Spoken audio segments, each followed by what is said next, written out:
Dustin Poirier martial arts stages will provide us with some interesting entertainment. There are several moments in which everyone gets stunned.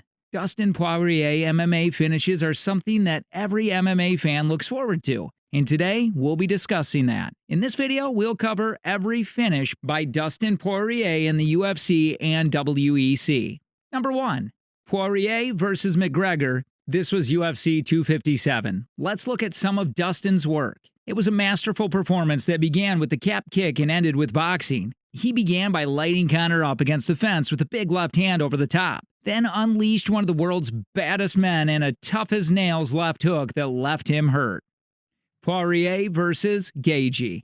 Well, for Justin Gaethje, despite having a lot of experience in 5-round fights, this is the first time you see the fourth big left-hander, Lance Poirier. He's going for the finish here in case he heard henchmen get hurt because he's been here before, and Casey is nearly out on his feet. However, he doesn't have to wear it with all the twins, and oh my gosh, he pulls it off. Dustin Poirier had repeatedly countered the inside leg kick with his left hand, but this time it landed precisely and cleanly. Here, All-American wrestler Justin Gaethje never attempted a clinch or a double leg shot because he didn't comprehend that he was hurt and needed to grasp the opponent. Instead, he stuck to his routine of trying to brawl. Victoria was too smart, too sharp, and too accurate to miss the death shot. Number 3. Poirier versus Medeiros. UFC night. Poirier throws a quick move there and hits the target. I doubt Medeiros will be able to recover from this. One, because Koya's uppercuts have gotten that much better. Hooks will do the trick. Dustin Poirier makes a comeback. Here is the initial blow that rocked Medeiros as Poirier takes a left hook but immediately follows up with a right hand. Poirier uses the southpaw and unorthodox stance to strike efficiently. Alvarez now drops Medeiros once more and just keeps attacking in order to gain the upper hand. Number 4. Poirier versus Alvarez. With just 90 seconds remaining in round 2, Alvarez concedes the position back to Medeiros, who is continuing the onslaught.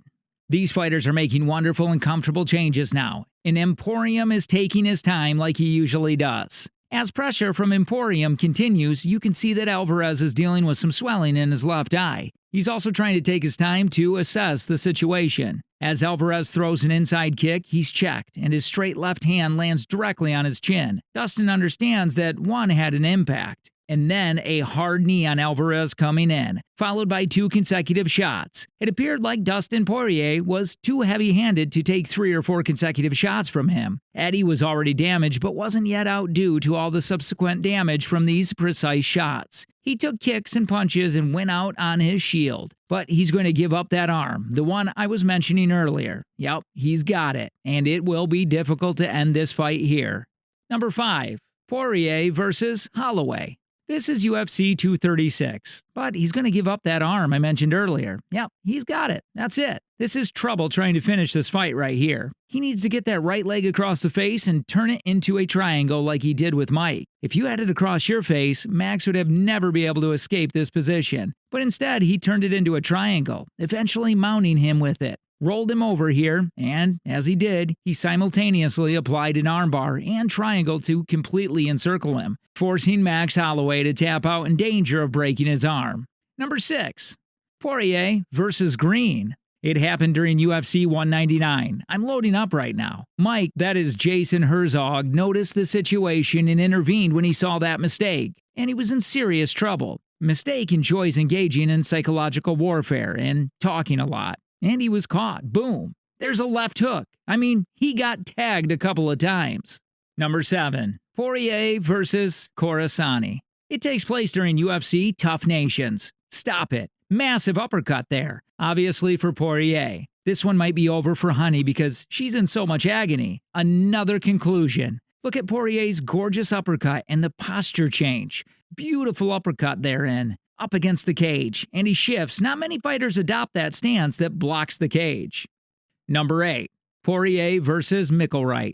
Takes place during WEC 25, right? Simply more destructive punches than necessary. Stephanie Justin wasn't lying when he said he would come out aggressive, and I've never seen anyone like him. Let's go back to the opening bell. He came out as if Michael Wright had stolen something from him right from the start. It'll be a miracle if Wright survives. He's trying to get out of here. He's hurt.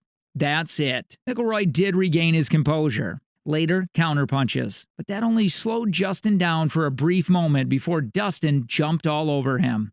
And the story was that with his right hand, he fights from the south by stance. But with that right hook, he just keeps going, landing it repeatedly in the same spot, and then making a right. He was pretty much on his own in a foreign country. Number 9. Poirier versus Ferreira. It's a UFC fight night. He was setting up his combinations with fakes and fades, making them much more accurate. He told me 2 days ago that he wanted to be more technical in this fight, and that he didn't need to rush anything or brawl to win. Ferreira attempted to get Dustin into an altercation, which resulted in a crushing victory for Dustin at 155 pounds. Diego Padu, who had never been stopped going in, is a dangerous opponent, and you can see the strength he didn't lose coming back, making you question whether he'll still be as strong at 155 pounds if he showed it off at 45. Number 10. Poirier versus Brookins. It is during the ultimate fight. 16. The dark toe is Poirier's preferred technique, and here you see Dustin connecting with a left hand. A right hand and an uppercut over the top swarming, and as Jonathan Brookins goes to turn the fight into a grappling match, the diamond sinks in the Dar's choke. And look how he drops his hips down and squeezes it. And he's lifting. He's looking to finish it right here. Number 11. Poirier versus Brandao. It's the night of UFC 168. Diego Brandao is in trouble, getting lit up and getting hurt again as a result of the body punches, and this fight is almost over because he has the shots. He needs to move. He can't just absorb those shots. In 20 seconds, Dustin the Diamond Boy moved in and out and tagged him up against the cage here. And you know he nailed him with his body punches as Diego tried to recover and tried to sweep while getting another look at the right leg and taking additional shots. Dustin knocks him down, but only allows him to get back up and blasts him, dropping him with a left hand and then inside the guard. I mean, he's essentially just not covering up here, across your waist. Diego just stood right in front of him and tried to land an elbow here, but he was clearly already hurt. Here, we're trying to keep it together.